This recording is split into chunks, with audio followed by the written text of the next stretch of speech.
नमस्कार. आजच्या या अत्यंत महत्त्वाच्या स्पष्टीकरणामध्ये आपण सर्वांचं स्वागत आहे. आज आपण अशा एका विषयावर बोलणार आहोत, जो थेट आपल्या कुटुंबाच्या सुरक्षितेशी जोडलेला आहे. बघा, आपण सर्वजण रात्रंदिवस खूप मेहनत करतो, बरोबर? उद्देश एकच असतो, कुटुंबाला एक सुरक्षित, सुखकर जीवन देणं. पण कधी आपण थांबून असा विचार केलाय का, की आपल्या पश्चात त्यांचं काय होईल? हीच चिंता कायमची दूर करण्यासाठी आज आपण टर्म इन्शुरन्स म्हणजे नक्की काय, त्याची गरज काय आहे आणि तो कसा काम करतो हे समजून घेणार आहोत. कोणत्याही किचकट शब्दांशिवाय, अगदी साध्या, सोप्या भाषेत. चला, तर मग थेट मुद्द्यावर येऊया. आजच्या या चर्चेची रूपरेषा अगदी सोपी आहे. आपण बघणार आहोत टर्म इन्शुरन्स म्हणजे नक्की काय, त्याची आपल्याला गरज का आहे, विम्याची रक्कम नेमकी कशी ठरवायची, याची काही अतिशय महत्त्वाची वैशिष्ट्य आणि सर्वात शेवटी हा विमा खरेदी करण्यापूर्वी कोणती काळजी घेणं आवश्यक आहे. पण हे सगळं सुरू करण्यापूर्वी एक अतिशय महत्त्वाचा प्रश्न, जो आपण सर्वांनी स्वतःला विचारला पाहिजे. आपल्या कुटुंबाच्या भविष्यासाठी आपण जो पारंपरिक आयुर्विमा किंवा जीवन विमा घेतो, तो खरोखरच पुरेसा आहे का?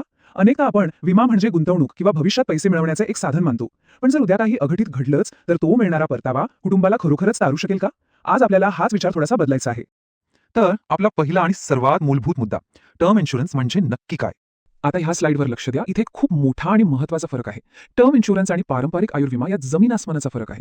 टर्म इन्शुरन्स हा एका ठराविक मुदतीसाठी असतो. यात निव्वळ जोखीम संरक्षण असतं आणि सर्वात महत्त्वाची गोष्ट, मुदतीअंती जर पॉलिसीधारक जिवंत असेल तर यात कोणताही परतावा मिळत नाही. होय, तुम्ही अगदी बरोबर ऐकलत, कोणताही परतावा नाही. दुसरीकडे पारंपरिक विम्यात गुंतवणुकीचा भाग असतो आणि मुदतीअंती पैसे परत मिळतात. इथेच खरी गुम आहे. टर्म इन्शुरन्सचा संपूर्ण उद्देश हा स्वतःसाठी परतावा मिळवणं नसून आपल्या पश्चात आपल्या नॉमिनीला म्हणजेच कुटुंबाला एक भक्कम आर्थिक मदत देणं हाच असतो. आता वळूया दुसऱ्या महत्त्वाच्या प्रश्नाकडे. या टर्म इन्शुरन्सची खरोखर गरज का आहे? आजकालची परिस्थिती बघा. शहर असो वा गाव, जवळजवळ प्रत्येक कमावत्या व्यक्तीच्या डोक्यावर गृहकर्ज, गाडीचं कर्ज किंवा मुलांच्या शिक्षणासाठी घेतलेली मोठी कर्ज असतातच. आणि ही रक्कम काही हजार रुपयांत नसते, ती लाखोंमध्ये किंवा कोटींमध्ये असते. आता थोडा विचार करा. दुर्दैवाने कमावत्या व्यक्तीचा अचानक मृत्यू झाला आणि हे एवढं मोठं कर्ज फेडायचं बाकी असेल तर काय होईल? ही कल्पनाच अंगावर काटा आणणारी आहे. कारण हा सगळा आर्थिक भार थेट त्या व्यक्तीच्या अवलंबून असलेल्या कुटुंबावर पडतो.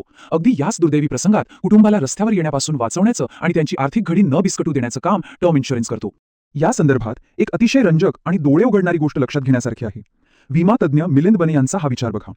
ते म्हणतात की घरातल्या सर्वांच्या आर्थिक गरजा, मुलांचं शिक्षण, त्यांचं लग्न आणि कुटुंबाचा रोजचा खर्च, हे सगळं लक्षात घेतलं तर एका कमावत्या व्यक्तीचं मानवी जीवन मूल्य म्हणजेच ह्युमन लाईफ व्हॅल्यू सहजपणे 1.5 ते 2 कोटींच्या घरात जातं. हे काही हवेतले आकडे नाहीत, तर शास्त्रीय परिभाषेत मोजलेलं एक वास्तववादी गणित आहे. 1.5 ते 2 कोटी रुपये. हा आकडा पाहून कदाचित क्षणभर धक्का बसेल, पण हेच आजचं वास्तव आहे. आपली कमाई कितीही कमी किंवा जास्त असू दे, पण कुटुंबाच्या सुरक्षिततेसाठी इतक्या मोठ्या रकमेची शाश्वती हवीच असते. आणि इथली सर्वात महत्त्वाची बाब म्हणजे इतक्या मोठ्या रकमेचं संरक्षण देऊ शकणारा एकमेव उपलब्ध आणि खिशाला परवडणारा पर्याय म्हणजे फक्त आणि फक्त टर्म इन्शुरन्स. तिसरा मुद्दा येतो तो म्हणजे ही विम्याची रक्कम नक्की ठरवायची कशी? विम्याची रक्कम ठरवण्यासाठी साधारणपणे 2 प्रमुख पद्धती वापरल्या जातात. पहिली पद्धत म्हणजे आपण आणखी किती वर्ष नोकरी करणार आहोत, आजवर किती पुंजी जमा केली आहे आणि भविष्यात कुटुंबाला नक्की किती पैशांची गरज भासेल याचं गणित मांडणं. दुसरी पद्धत आहे भविष्यातील महागाईचा दर विचारात घेणं. कारण आजच्या 1 लाख रुपयांची किंमत 20 वर्षांनी तीच राहणार नाहीये, हे उघड आहे. त्यामुळे भविष्यातील महागाईच्या अंदाजानुसार रकमेचा निर्णय घेणं महत्त्वाचं ठरतं. आता हे गणित ऐकायला थोडं क्लिष्ट वाटू शकतं आणि ते आहेही. म्हणूनच यासाठी तज्ज्ञ आर्थिक सल्लागाराची मदत घेणं कधीही उत्तम. ते हे कठीण गणित आपल्यासाठी अगदी सोपं करून देतात. आता पाहूया आपला चौथा भाग. या टर्म इन्शुरन्सची काही भन्नाट आणि अतिशय महत्त्वाची वैशिष्ट्ये.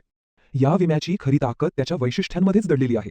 सर्वात पहिलं आणि मोठं वैशिष्ट्य म्हणजे याचा हफ्ता तुलनेने खूपच कमी असतो, पण त्या बदल्यात मिळणारं संरक्षण मात्र प्रचंड मोठं असतं. मुदतीअंती परतावा न देण्याची जी अट आहे ना, तीच खरं तर या कमी हफ्त्याचं मुख्य कारण आहे. दुसरं म्हणजे विमेदाराच्या मृत्यूनंतर नॉमिनीला विम्याची पूर्ण रक्कम एक रक्कम दिली जाते, ज्यामुळे कुटुंबावरचा कर्जाचा भार एका झटक्यात दूर होतो. आणि तिसरी सर्वात सोयीची गोष्ट म्हणजे पॉलिसीची मुदत संपेपर्यंत हफ्त्याची रक्कम अजिबात बदलत नाही, ती कायम एकच राहते.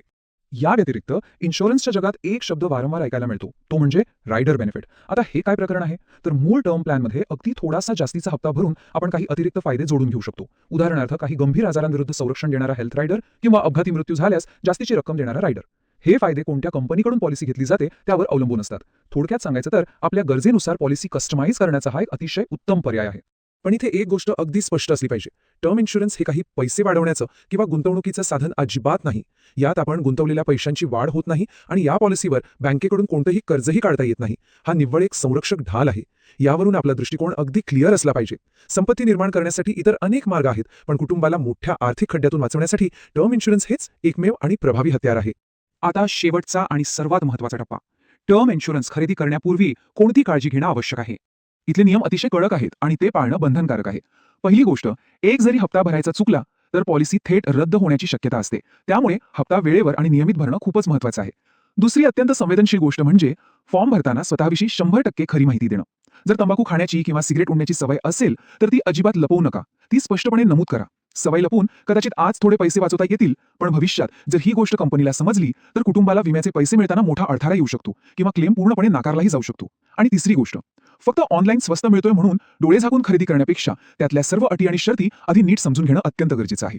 यावर तज्ञ मिलिंद बने यांनी दिलेलं हे उदाहरण अतिशय चपखल आहे. विचार करा, आपण जेव्हा कुटुंबासाठी एखादं रुग्णालय निवडतो किंवा मुलांसाठी शाळा शोधतो तेव्हा सर्वात स्वस्त कुठे आहे असा विचार आपण करत नाही ना, बरोबर? आपण तिथली गुणवत्ता पारखून घेतो. अगदी तीच काळजी इन्शुरन्स घेताना घ्यायची आहे. कंपनीची बाजारातली पत काय आहे, त्यांचा क्लेम सेटलमेंट रेशो म्हणजेच दावे मंजूर करण्याची टक्केवारी नक्की किती आहे, या सर्व गोष्टी तपासूनच अंतिम निर्णय घेतला गेला पाहिजे. तर या संपूर्ण माहितीनंतर एक शेवटचा आणि सर्वात महत्त्वाचा प्रश्न जो आपण सर्वांनी स्वतःच्या मनाला प्रामाणिकपणे विचारला पाहिजे, उद्या जर अचानक काही अनपेक्षित घटना घडली तर कुटुंबाला आधार देणारी आपली आर्थिक ढाल खरोखरच तयार आहे का? जर उत्तर नाही असेल किंवा मनात थोडी जरी शंका असेल तर योग्य तज्ञांचा सल्ला घेऊन आजच पावलं उचलण्याची वेळ आली आहे. कारण टर्म इन्शुरन्स हा फक्त एक कागद नाही तर कुटुंबाप्रती असलेल्या प्रेमाचा आणि जबाबदारीचा सर्वात मोठा पुरावा आहे. विचार नक्की करा. वेळ दिल्याबद्दल खूप खूप धन्यवाद.